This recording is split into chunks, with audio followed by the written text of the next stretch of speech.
Bonsoir madame. Bonsoir. Suite aux événements d'Akbaré du 6 novembre passé, vous avez sorti un communiqué. Alors dites-nous, est-ce que vous pouvez nous résumer un peu le contenu de ce communiqué-là? Oui, nous avons été prévenus par... D'abord, je dois vous dire que nous avons été prévenus par nos militants d'Akbaré. Déjà le mercredi, vers la fin de la matinée, moi j'ai été touchée personnellement. Et très rapidement, nous nous sommes sentis concernés par ce qui se passait. Nous avons été vraiment surpris à la CDPA que à peine un peu plus de 3 mois après les élections législatives, qu'on enregistre ce genre de réaction de la part du gouvernement qui prétend avoir obtenu l'adhésion massive des populations à travers les élections législatives. Alors, ce que nous n'avons pas accepté, c'est qu'aujourd'hui encore, qu'on use de la violence contre les populations, alors que ces dernières n'ont fait que revendiquer quelque chose de légitime et ont revendiqué dans la paix. Et ce que nous avons constaté dans notre communiqué, dans lequel nous avons résumé les faits tels qu'ils nous ont été rapportés par nos militants et les représentants que nous avons envoyés sur le terrain, c'est que pour une fois, on constate que ce gouvernement, au lieu de négocier, recourt de manière disproportionnée à la force publique pour réprimer des populations, alors que les revendications de ces populations sont légitimes. Nous avons reconnu que c'est légitime pour des populations d'une localité où on a un barrage qui dessert tout le Togo. Il est légitime que ces populations demandent à bénéficier en premier de l'électricité qui est produite dans leur localité. Il est légitime qu'elles demandent qu'il y ait de l'eau potable, parce que c'est un droit humain fondamental que d'avoir accès à de l'eau potable. Il est légitime encore que les populations puissent revendiquer d'avoir des routes qui sont dignes de ce nom, d'autant plus que, ayant cédé leurs terres, elles ont permis au Togo d'installer ce barrage-là qui rapporte énormément au pays. Pas seulement au Togo, mais au pays voisin qu'est le Bénin. Et il y a une responsabilité de l'ACEB qui est de faire en sorte que les populations riveraines, celles qui ont cédé leurs terres, qu'elles puissent vivre à l'aise, qu'elles jouissent des droits élémentaires fondamentaux. Et donc, nous avons condamné cet usage de la force disproportionnée et nous avons demandé que très rapidement, les personnes qui ont été arrêtées soient relâchées, que des mesures soient prises pour que celles qui sont blessées puissent avoir accès à des soins adéquats et enfin qu'une commission tripartite composée de représentants du gouvernement, des populations et de la CEB soit mise en place pour étudier les modalités selon lesquelles on pourrait donner favorablement suite aux revendications légitimes des populations.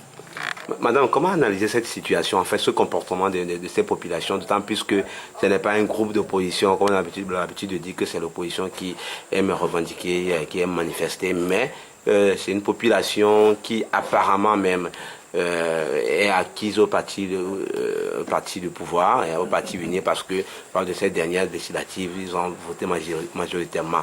On peut le dire comme ça, unir. Comment analyser-vous cette situation? C'est vous qui le dites. La première conséquence que moi j'en tire, c'est que UNIR n'a pas gagné les élections dans le goût comme elle prétendait l'avoir fait. Ça, c'est clair. Lorsque vous avez gagné des élections, ce qui veut dire que vous avez pu convaincre les populations et qu'il y a eu un contrat que vous avez passé, on le sent. Et ce n'est pas comme ça qu'on réagit au lendemain des élections. Et de deux, la conséquence que j'en tire, la lecture que j'en fais, c'est que les populations aujourd'hui ont conscience de ce qu'elles ont des droits.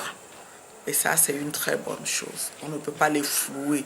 Habituellement, on a l'habitude de leur dire, oui, de leur présenter ces choses comme si c'était des faveurs